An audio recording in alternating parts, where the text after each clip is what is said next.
And so today we bring you Colin Stroud. He became passionate about travel as a teenager. Uh, at that time, he had big dreams, but a little bit of money. And so he found creative ways to travel by learning how to score some cheap flights, stay with friends. Over the years, he's visited Italy, Spain, Uganda, Dubai, and more, all while stretching every penny. And when COVID-19 halted all travels, he discovered credit card points and award travel. This newfound what he calls an obsession, maybe a healthy obsession, maybe not, allowed him to take his family to Italy and the Caribbean, largely on points, despite earning a modest salary.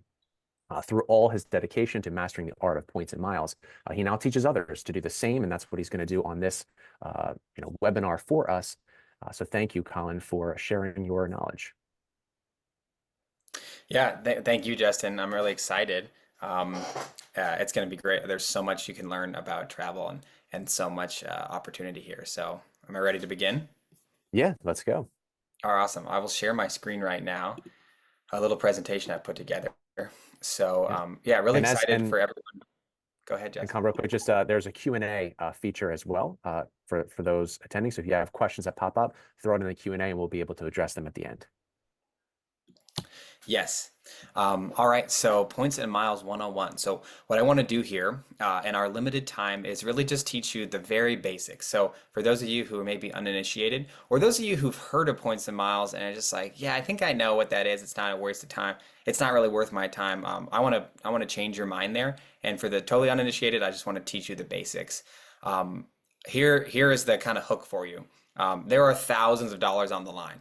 By just spending normal amounts of money, you can earn normal amounts of points and turn those points into thousands of dollars of travel. Okay.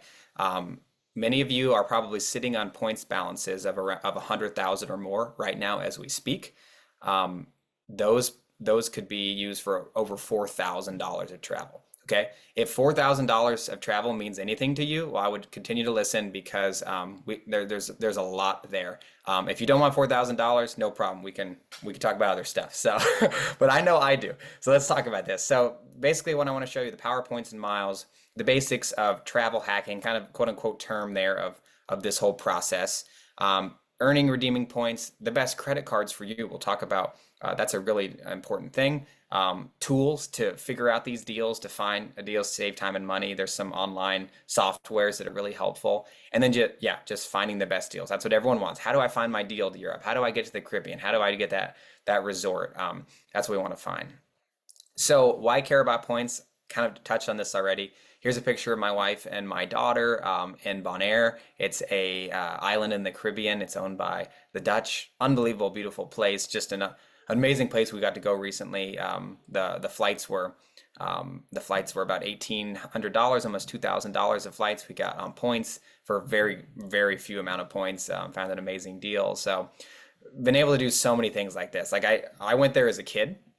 My parents paid for that. It was amazing. I went as like a 10-year-old and I thought I'll never be able to afford that to go back there because it's kind of an exotic place until, I'm in my 40s or something. But no, at 24 years old, I had my family back there because I used credit card points to help me. So um, I'll stay on this before we get too mathy here.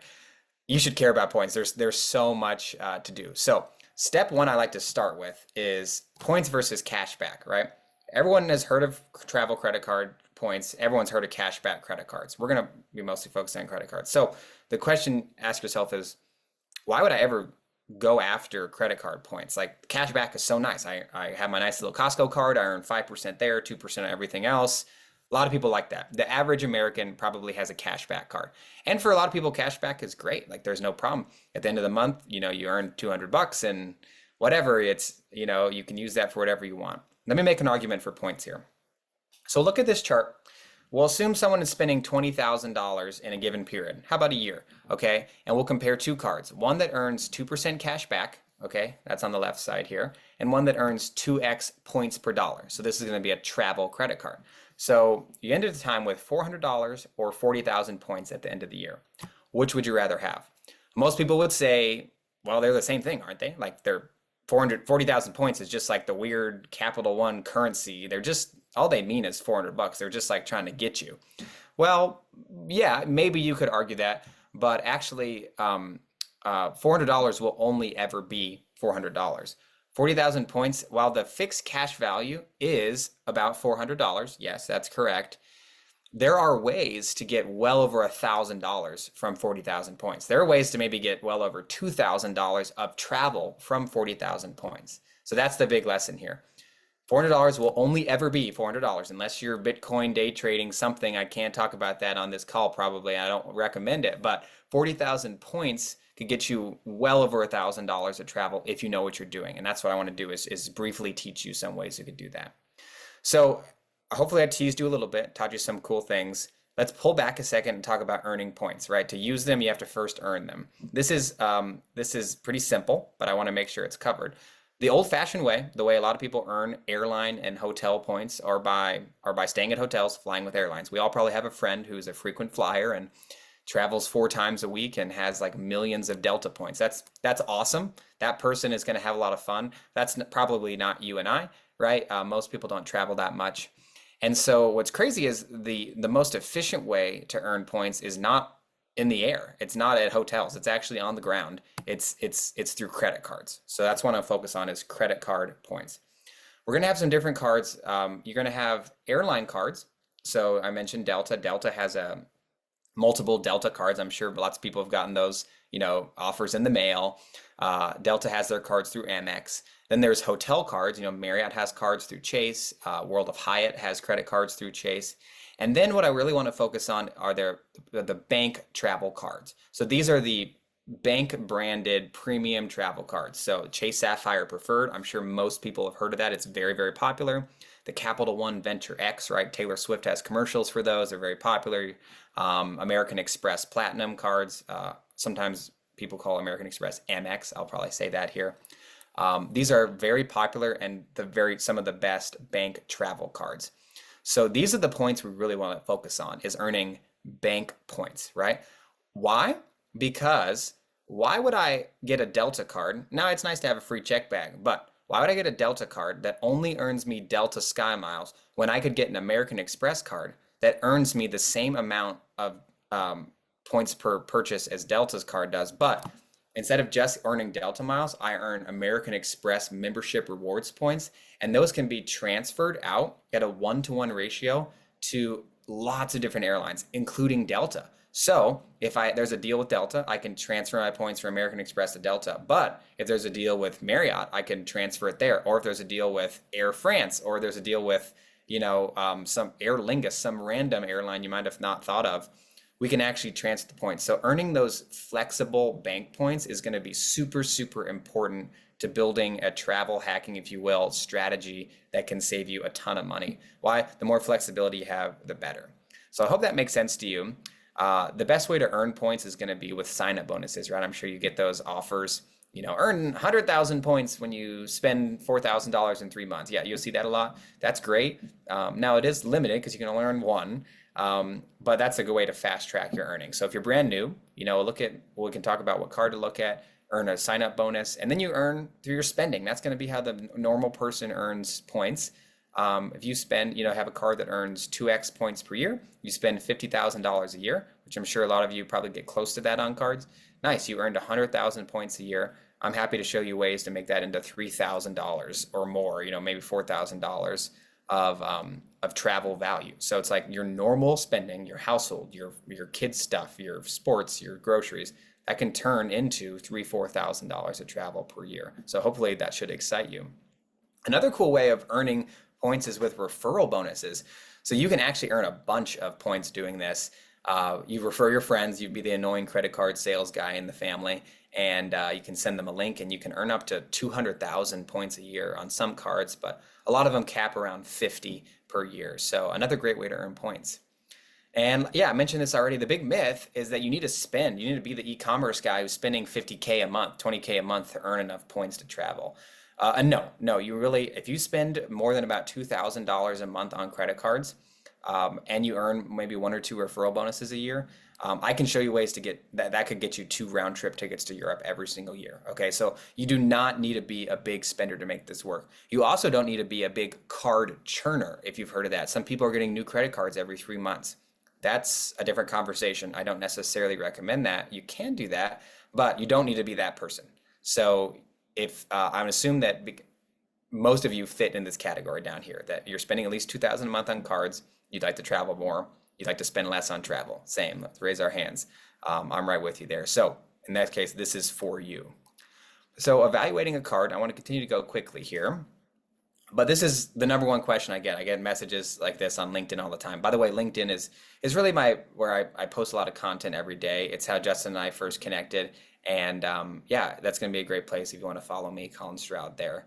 But every day I get some message from somebody. Hey, what card should I get? Well, I send them this framework. It's hard to decide exactly what the right one for everyone is, but take yourself through these questions. Can I even get this? Like, is my credit score terrible? Like, am I in serious debt? Stop. Like, if it's terrible, don't do this. But if you're good, let's continue.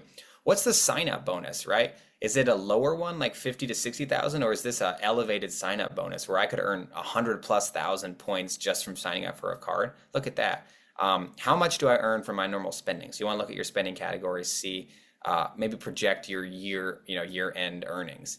How many referral bonuses can I get, right? I want to earn. So if it's between earning 50,000 in referral bonuses or 200 might be a little bit more appealing to me.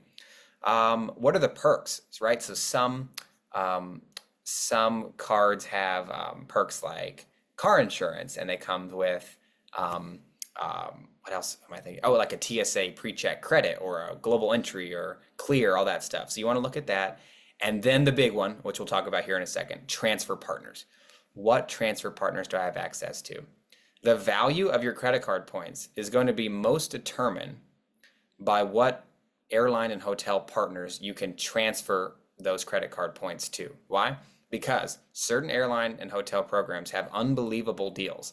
And if I can earn American Express or Capital One or Chase or whatever points and transfer them to these sometimes odd airlines, like for example, Emirates, right? I doubt many people in America have an Emirates credit card. I don't actually even know off the top of my head if you can get one, but they have some amazing, if you want to fly first class, you can find some crazy deals by transferring points to Emirates. So the most simple way for an American citizen to do that would just be get an American Express or Capital One card, earn points, transfer them over to Emirates. You could fly first class from Miami to Colombia, like the famous Emirates first class for only about 60,000 American Express or Capital One points. That's about a $5,000 ticket. So you're doing pretty well there. So I want to continue. I'll skip over this briefly, but this is just a quick breakdown of my earnings from my Capital One Venture card last year. At the end of the day, I earned 185,000 points total. That's including a bonus. And the certain websites out there, NerdWallet, if you guys are familiar with that, does value Capital One's points at 1.7 cents per point. So if I earned 185,000, the value of those points would be $3,330. I believe Capital One points are actually worth more than that, but that's what NerdWallet chooses to value Capital One points as. So you see here, in just 1 year of spending, a normal person spending, I'm not a rich guy, spent about 30,000 total household spending, not doing anything crazy, earned this many points, and I believe I could get $4,000 to $5,000 out of those points. Again, we'll get to how that works. But really what I want to say is this is worth your time. There's really so much you can do here to learn this. I know it's a little confusing already. You're probably already having some questions like, what is he saying? Like, what is going on? It's a little bit much to take in, but once you start to understand the verbiage, understand how this system works, with just a little bit of time each month, just kind of maintenance, understanding where are my points, what should I, checking out the deals, you're gonna do some amazing things with travel. So let's get even more technical. How's that sound? This should be fun. It's not too bad, but the big question is, what are your points worth? You see these numbers that are just kind of overwhelming, like 100,000 points, or I just told you, it costs 60,000 points to get this first class airfare from Miami to Bogota, Colombia. Well, is that a good deal? Like, what does that even mean? So the way to answer that question is, let's establish a baseline value of your points. So we'll look at the major banks, Chase, American Express, Capital One. Those are the cards I usually am looking at. We'll start with Capital One. It's pretty simple. The base value is 1 penny per point, 1 cent per point. So when you see, if I have 100,000 points, the general baseline value of those points in cash would be $1,000. I hope that math makes sense. If I had 50,000 points, it'd be worth about $500. So, but NerdWallet and other blogs out there believe that these points are worth a little bit more. Why? Because when you use Capital One points inside their portal, inside their little bank infrastructure, they're worth about 1 penny. But there are ways to get more value from them to be more like 1.7 pennies, 1.7 cents per point. So when you hear like that deal I told you, 60,000 points for a product, a first class flight that cost $5,000, well, think about it this way. You just spent $600 worth of points for a product that costs $5,000. So $600 for a $5,000 thing. Pretty awesome. That is that arbitrage that we want to find. So that would be, I don't actually can't do that math in my head. I maybe should. But maybe that's like a 5 cents per point up here. Okay, that's a pretty cool deal. And that's possible. So this is kind of where you are now, this left column, and this is where you want to be, this right column. I can teach you how to get here, and we'll show you some methods to do that. But calculating the cents per point is going to be a really important metric when you're learning to optimize points and miles to see. If I'm getting 1.2 cents per point, that's not that good a deal. If I'm getting 4 cents per point, that's an awesome deal. If I'm getting 10 cents per point, that's a crazy deal. Okay, and think about the return you're getting there, because you earn 2% probably, or 2x on the spending. You get another 10. So now, like you can see, this is a massive return that even investing guys should get pretty excited about. So redeeming points. This is kind of the bread, the meat and potatoes here. I don't know, I said bread. I was thinking bread and butter. I meant meat and potatoes. Redeeming points is going to be how we make our money here. So 3 ways to do it: the travel portal, statement credits, and transfer partners. Travel portals are very simple. This is a screenshot of Capital One's. Like I said, your points are worth 1 penny. Okay, so if the flight costs $832, we'll just round down to $830. It would be about 83,000 points. If the flight had cost $1,000, it would be 100,000 points. That's how you can use your points in a travel portal. Very simple. This is Columbus to Barcelona, kind of just a random thing. I live in Columbus. So an option, you can definitely get quote unquote free flights this way. Another thing is statement credits. It's going to be very similar. You can book an Airbnb or something travel related for $1,000. And then you could use 100,000 Capital One miles or Amex or something like that to erase that purchase. Here's a Barbie themed Airbnb. I can't believe I found this, so I just had to put it in there. So I wouldn't recommend staying here for other reasons, but I guess it's a real place. But those 2 ways are going to be, let's just say, bad ways to use your points, okay? You're getting 1 cent per point, 1 penny per point. Again, I'm telling you that there are ways out there to get 2 cents per point, to double the value of your points right now. There are literally ways to get 3, 4, 5, 6, 7 cents per point. So even, let's just say though, our goal is to get 2 cents per point. Maybe that sounds silly, but that would, if you only know today how to get 1 cent per point, and I can teach you right now how to get 2, and you have 200,000 points in the bank, well, I just literally gave you thousands of dollars of extra value if we did that. So let's focus on that. How can we get at least 2 cents per point? The best way we're going to do that is by transferring points. Transferring points from the bank, from American Express, Capital One, Chase, one of those bank points, to airline or hotel partners. Here's a list of the partners that Capital One allows you to transfer to. I show Capital One because I'm a fan of it. I recommend their cards a lot, and they're just very simple.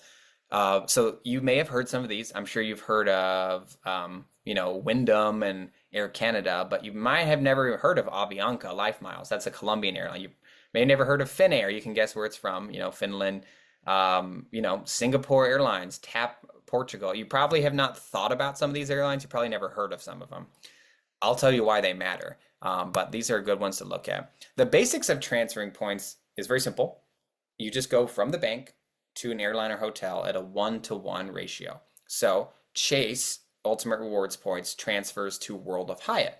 So you can transfer 10,000 Chase points over to World of Hyatt. You log into your account, it'd say, "Hi Colin," your Hyatt account. "Hi Colin, you have 10,000 World of Hyatt points." Those just came over from Chase. Typically these are instantaneous, which is awesome. There are a few programs you have to wait like 3 days. So be careful, tread lightly with those, because you could run into an issue where you find a deal and it just disappears.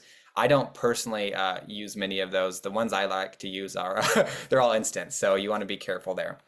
But our goal, again, our goal is going to be is going to be some sort of arbitrage. So we want to find an opportunity. We want to find a deal where the cash price is way up here and the points price is way down here. Okay. A good example of that would be this Emirates thing. I bring it up again. $5,000 ticket, 60,000 points. Again, think 60,000 equals $600. So there's a huge discrepancy between where the cash price is and where the points price is. Why do those exist sometimes? That'd be its own call. Different airline programs structure their pricing differently, but some price it just based on mileage. So if the flight is under 3,000 miles or 2,000 miles, it's always going to cost X amount.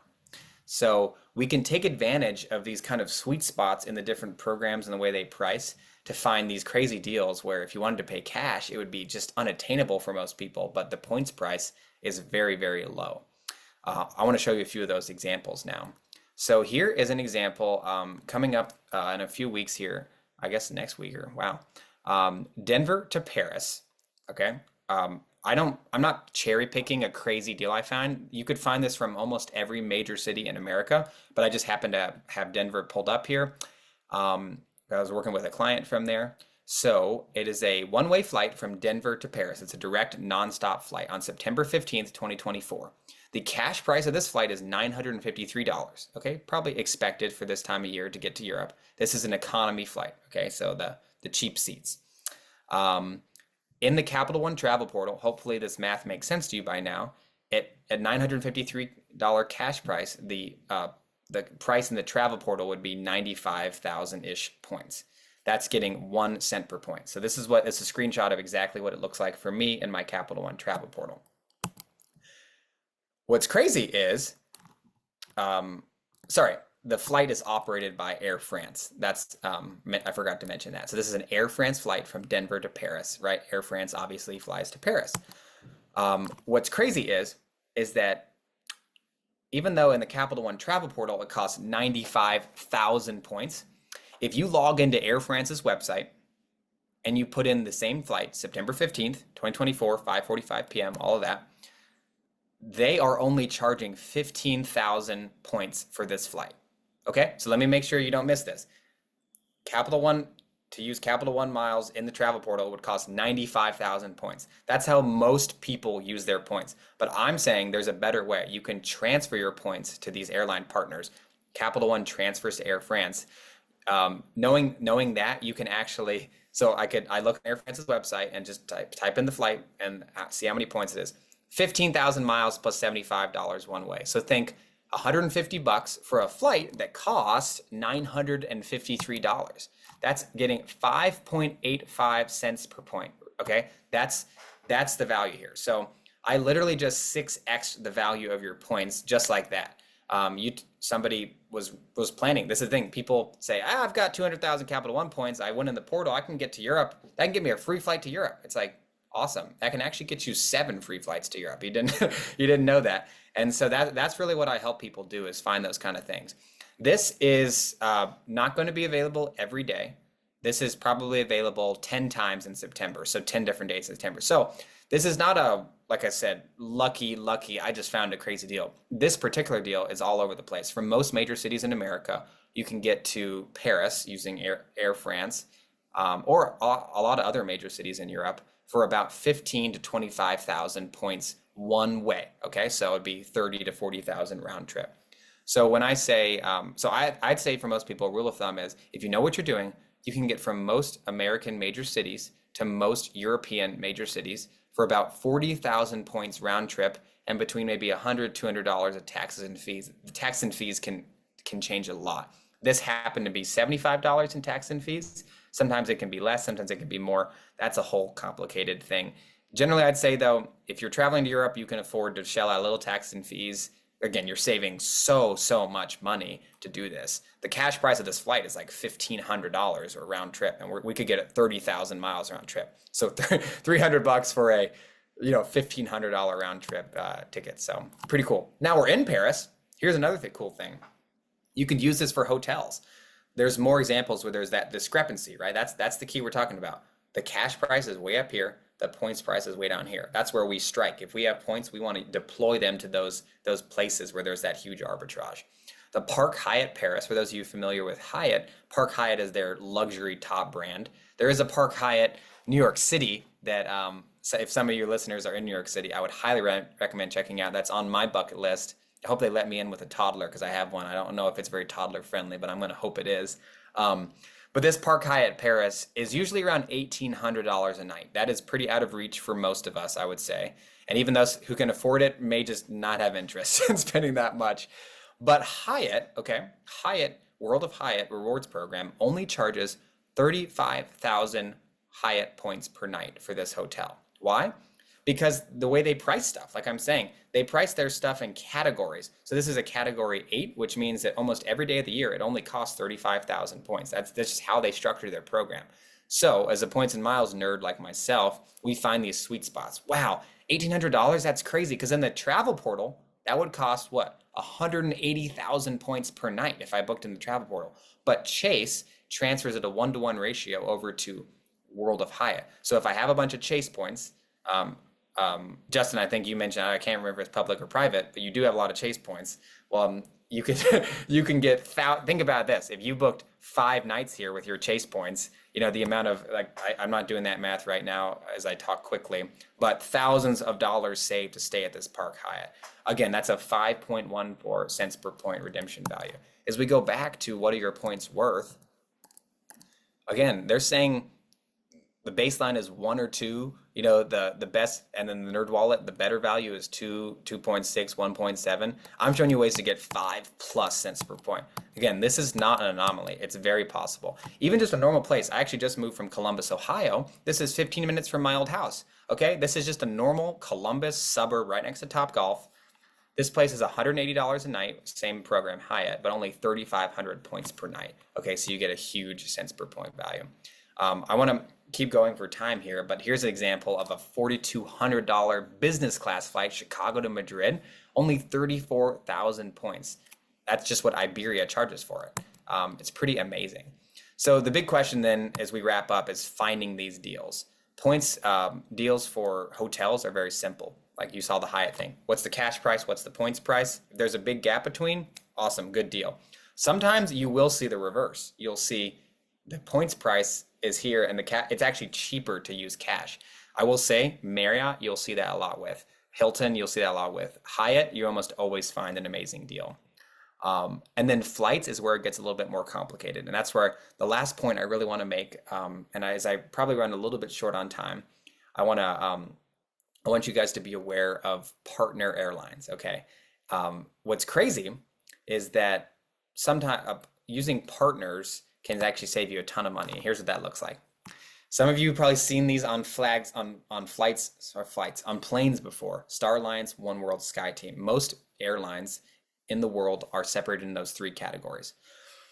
So if we wanted to fly from Newark, New Jersey on United to fly to, let's say, Frankfurt, Germany, okay? United has a fixed price they're going to charge for that. There's a direct flight, right, from Newark. What's crazy is it's actually cheaper in many cases using points to book that same exact United flight through a different Star Alliance partner. So Capital One transfers to Air Canada. Capital One transfers to Avianca. Capital One transfers to TAP Air Portugal there, and also to Turkish. So what's crazy is you can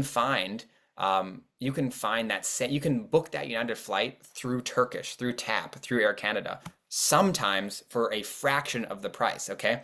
United would charge about 35,000+ miles to get from Newark to Honolulu, Hawaii. You can, through Turkish Airlines, I'm not kidding you, you can book that flight for 10,000 miles, okay? It's crazy. There's these huge discrepancies. If you understand how the partner programs work, you can do so much.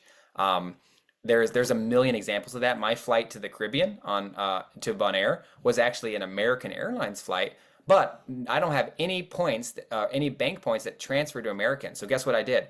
I booked that same American flight through British Airways because I can transfer to British, right? I went on British Airways site, I found the flight I wanted, and actually it's a better deal than American for this particular thing. So it's an amazing way to get deals. One of the cheapest way to fly Delta from JFK to Atlanta would actually be to book through Air France. Okay, it's crazy. A partner airline just they price things differently. So there's a million instantiations of that, and you can see how this could get really complicated really fast. And that's why I'll skip ahead here.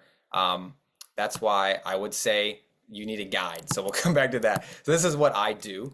There's some software that will help you. I will recommend seats.aero as a great thing to check out.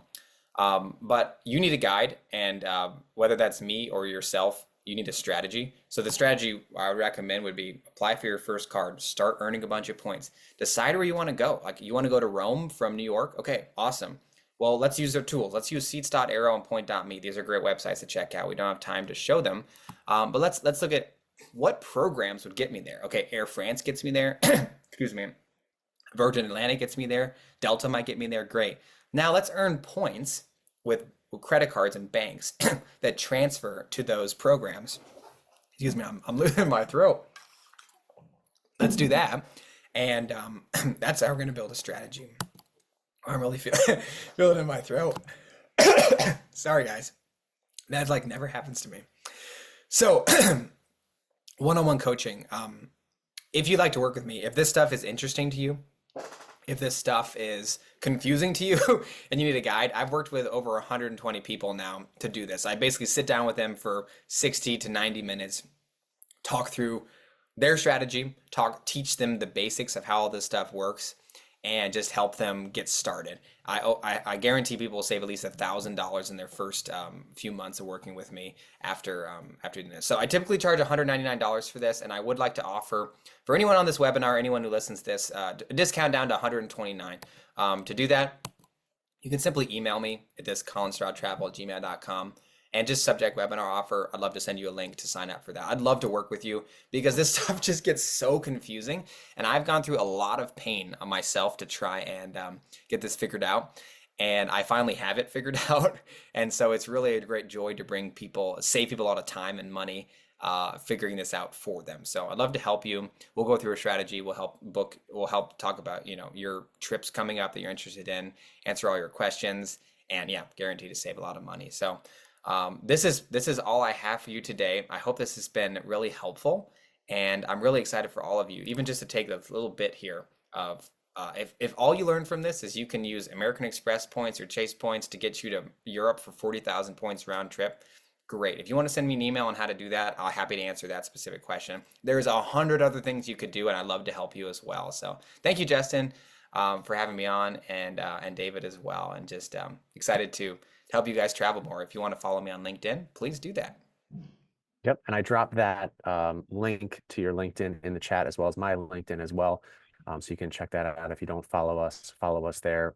Me and Colin are both very active there on LinkedIn, posting a lot of content, a lot of valuable stuff. And that's where, Colin and I met. So that's what he said at the beginning, and just wanted to shout that out as well. If you have any questions for Colin, now would be the time. Throw them in the Q&A. One question, you briefly talked about choosing the credit cards, and there's credit cards with the annual fee. There's some free credit cards. So can you speak to like annual fee, not annual fee, what the difference is there, and what you tend to recommend? Yeah, that's another big point of the cash back cards. People love them because they typically don't have one. For the uninitiated, it feels crazy to pay money, right, with an annual fee. But typically you'll see the value from them. So let's talk about the Capital One Venture card that I have that I really like. It has a $95 annual fee. But with that, you get a free TSA pre-check. So for example, I was going to pay for that anyway. That's $89. So in the first year, that covers it. You get rental car insurance along with that. So I would never need to buy rental car insurance because it's covered on the card. You get different credits, different discounts on things. So typically the annual fee is almost or completely made up every year by the benefits you get, as long as you're actually using the benefits. It does get a little tricky when you get to like the American Express Platinum card, which has an almost $700 annual fee. People will argue, that's worth it. I don't have that card. That annual fee scares me a little bit. But the people who use it. And ideally, if you're using a card to get you, help you get thousands of dollars of travel you wouldn't have gotten, well, how much annual fee are you willing to pay to have access to that potential? Probably a lot higher than most of us. Even though I know that to be true, I still don't like paying annual fees. So I don't have any card above a $95 annual fee, but it's certainly worth it, especially for frequent travelers, you know. Lounge access is a huge thing. There's cards that get you lounge access in airports. And it can definitely be, credit card annual fees can probably be, a lot of the time be the cheapest way to get lounge access at airports. So it's a common question, but definitely worth it. Always just do the math. Will I actually use these benefits? Are they absolutely silly? Are they just like trying to get me to buy something? So you gotta do Yeah. battle with the banks. Yeah. Yeah, that's the key. If you're going to pay for it, you're going to pay the annual fee. Make sure you're actually, utilizing it to its full extent and all the things that you would get with it. And if you're not going to do it, then don't do it. For Um, sure. we did have a question pop up. I think you covered this. Just want to reiterate it. Do you suggest using a Capital One type card versus single company card, United, Hyatt card, etc.? Yeah, and that's a big question for everyone. Typically, I say you're going to get the most value from earning flexible currencies. So Capital One, Chase, American Express, um, versus getting just a United card. Because again, like I said, if you only have United card, you can only book United flights or United partner, but you're only going to have access to United's pricing. But if you have a Chase card, you can transfer at a 1-to-1 ratio right to United. Okay. But you can also book United flights by transferring to Air Canada or book United flights by transferring to another Star Alliance partner. So you have a lot more flexibility to find good deals. Now there are some benefits to United card, like you do get the free check bag or whatever, depending on what card level you have, and you get maybe fast track to status. So if you live in a major airport airline hub and you travel all the time with that specific airline, yeah, I think an airline card could make sense for you. But I found that most people really aren't doing that and don't do that. And so the average person will benefit the most from having the most flexible currency, which would be American Express, Capital One, Chase cards, their proprietary like travel cards, like I mentioned, the Chase Sapphire Preferred or Capital One Venture, because you're in these flexible currencies that can be deployed all over the world to do different things. You're going to just get more bang for your buck. I find a lot of people just feel a little restricted. I only have United Miles. I can only do so much with them. So for an everyday spender card, I like the bank cards for sure over the airline cards or hotel cards. Yeah, and that's one of the reasons too. My wife and I, we went with the Chase Sapphire card, and we actually got the Reserve because we don't have any real allegiance to an airline or a hotel, and we just wanted to build up points, and that's pretty much all we've done so far. And we've actually have redeemed points before, but we were stuck in that left column, so we got the 1.5 on the points, just booking straight through the portal. But I've always known that was inefficient, but just didn't really know how to, branch off in the world of, transferring points and just like scared to do that. So Yeah, it's yes, confusing for sure. yeah. And so, being, stuck in that left column and opening the eyes to the right column is just so much in terms of value there. And I like what you said at the beginning of the call as well, is there's like the people that go crazy with this and do like the, card exchanges, and they try to like get the 6 credit cards from the Chase and maximize all the points of the sign-up bonus and things so they can really, try to maximize everything and spend a lot of time doing that. And that's like a small fraction of it, but you don't need to do that in order to get value from your points. You just have to know a couple of things, some of which you talked about on this call here, to unlock, a lot more value from the points that you do accumulate just on a normal basis, not trying to do all of that crazy planning stuff. Yeah, for sure. It's not you don't have to go crazy. Again, yeah, you can just be a normal family, a normal person who spends a normal amount of money. And again, you're not going to get I'm not guaranteeing results that are crazy. You're not going to get 4 weeks in Europe every single year. But what if the goal was just to go to Europe every year? You spend $50,000 a year. You get enough. You have a family of 4. Maybe you get enough for 2 or 3 tickets to Europe a year. You pay cash for the last one. All of a sudden, when Europe didn't seem accessible, now you've got 75% of your tickets covered by points. Maybe you have to shell out a little bit more cash.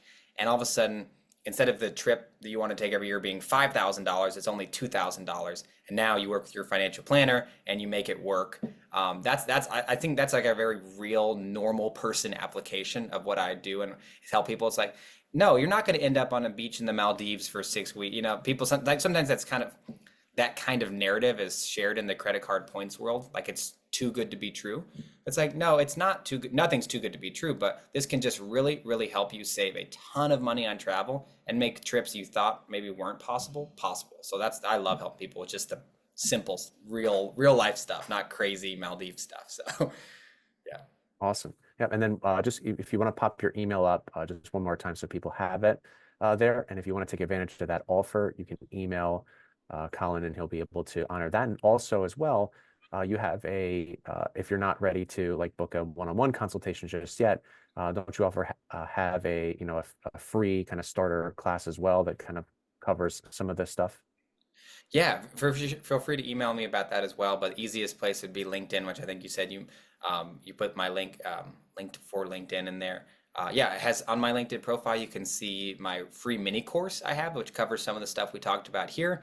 And then I have a free newsletter. And every day, almost every day except Sundays, I am posting there, sharing different tips and tricks. Today, I posted about a guy who has 45 million points and what to do with those. So just fun stuff like that. Um, feel free to follow along with all my free stuff. And yeah, if you get to a point where a paid call makes sense for you to kind of accelerate your learning, I'd love to help. And again, email me at that webinar offer subject line. I'm happy to give you that large discount on my services. So yeah, excited to hopefully work with some of you.